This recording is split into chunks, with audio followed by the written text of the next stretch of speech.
பிலிப்பியர் 4ஆம் அதிகாரம் 4ஆம் வசனம் நம்ம எல்லாருக்குமே ரொம்ப நல்லா தெரிந்தது தான்.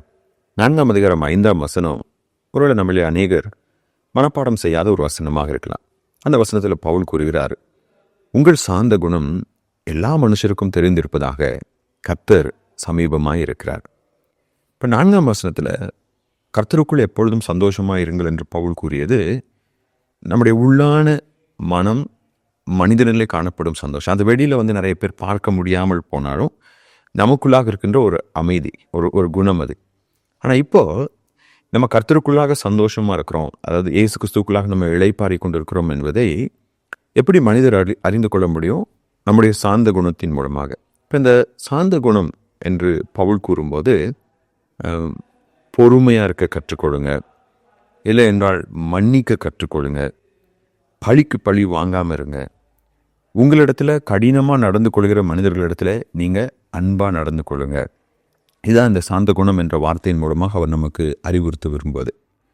இதை இயேசு கிறிஸ்துவனுடைய மொழியில் சொல்லணும்னா, உங்களுக்கு தீமை செய்கிறவர்களுக்கு நன்மை செய்யுங்கள், உங்களை பகைக்கிறவர்களை நேசிங்க, உங்களை சபிக்கிறவங்களுக்காக நீங்கள் ஜெபம் பண்ணுங்க, எல்லா மனிதரோடும் அன்பாயிருங்க.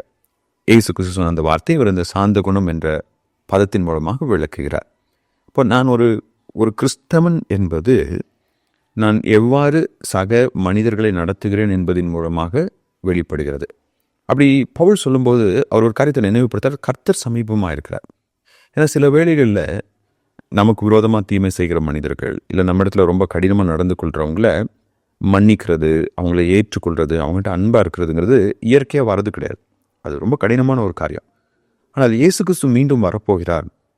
இயேசு கிறிஸ்து மீண்டும் வரும்போது நான் அவருடைய வார்த்தைக்காக எடுத்துக்கொள்கின்ற முயற்சிகள், அவருடைய வார்த்தையை கீழ்ப்படிவதற்காக செய்கின்ற தியாகங்கள், இவை எல்லாவற்றையும் இயேசு கிறிஸ்து அங்கீகரித்து எனக்கு அதற்குரிய பலனை தருகிறார் என்ற நம்பிக்கையில் நீங்கள் செயல்படுங்க. அப்போது பிறரை கடவுள் வரப்போகிறார், அவரை நான் சந்திக்கப் போகிறேன், அவரை நான் சந்திக்கும் போது அவருடைய வார்த்தைக்கு நான் கீழ்ப்படிந்தவனாக காணப்பட வேண்டும் என்ற எண்ணத்தோடு பிறரை நடத்தணும் அப்படிங்கிறார். ஒரு உதாரணம் சொல்லணும்னா, சில வருடங்களுக்கு முன்பதாக நான் பணிபுரிகிற வேதாம கல்லூரியில் ஒரு சிபிஎஸ்சி ஸ்கூல் இருக்குது. அந்த ஸ்கூலுக்கு என்ன பண்ணுவாங்க அப்படின்னா, நிறைய பஸ் அனுப்பி பிள்ளைகளை பிக்கப் பண்ணுவாங்க. இப்போ ஒரு முறை ஒரு குறிப்பிட்ட பஸ் ஸ்டாப்பில்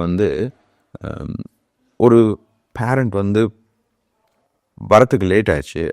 அவருக்காக ரொம்ப நேரம் வெயிட் பண்ணிவிட்டு ஒருவேளை எல்லா ஸ்டூடெண்ட்ஸும் லேட்டாக போயிடுவாங்கன்னு சொல்லிட்டு டிரைவர் பஸ் எடுத்துட்டார். டிரைவர் பஸ் எடுத்ததுக்கு அப்புறமேலு அந்த பேரண்ட் அந்த பஸ் ஸ்டாப்பில் பார்த்துருக்காரு, பஸ் இல்லை. உடனே ரொம்ப கோவம் வந்துச்சு.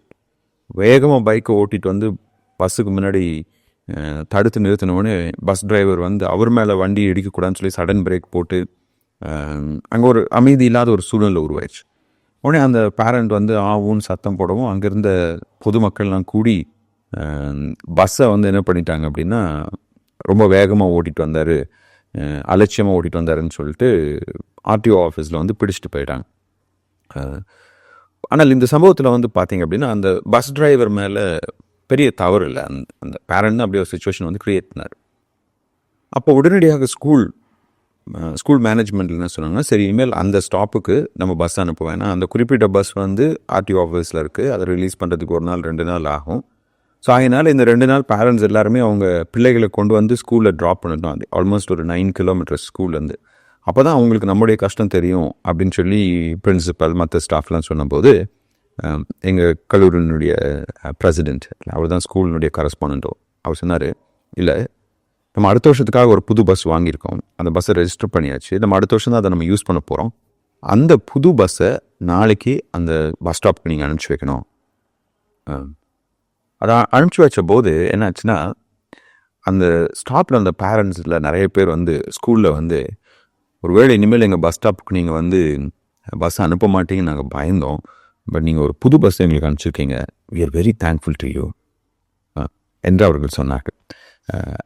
சரி, அதுதாங்க கிறிஸ்தவ பண்பு. கிறிஸ்தவ பண்பு என்பது பழிக்கு பழி வாங்கிறதோ, நம்மளே மக்கள் எப்படி நடத்துகிறாங்களோ அதே மாதிரி அவங்களை நடத்துகிறதோ அல்ல. கடவுள் நம் மீது இரக்கம் உள்ளவர், அவர் நம்மை மன்னிக்கிறவர், அவர் நம்மை ஏற்றுக்கொள்கிறவர், அவருக்கு எதிராக நம்ம தீமை செய்தாலும் அவர் நமக்கு நன்மை செய்கின்ற தேவன்.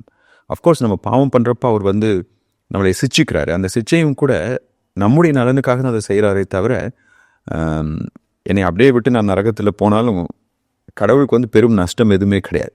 He is God forever. அவர் என்னை சிருஷ்டிப்பதற்கு முன்பதாகவே தேவனாக இருக்கிறார். இப்போ தேவன் என் மீது எப்படி இரக்க குணம் உள்ளவராக இருக்கிறாரோ அதே மாதிரி நான் பிறர் மீது இரக்க குணம் உள்ளவளாக காணப்பட வேண்டும். பவுல் சொல்றார், ஒருவன் கிறிஸ்துவுக்குள்ளாக மகிழ்ச்சியாக இருக்கிறான் என்பதனுடைய அடையாளம் அவன் சக மனிதர்களிடத்தில் இரக்கமும் கிருபையும் மனதுருக்கமும் உடைய ஒரு நபராக இருக்கின்றான். கர்த்தர் தாமே அப்படிப்பட்ட ஒரு சாந்த குணத்தை நமக்கு கொடுப்பாராக. ஆமென்.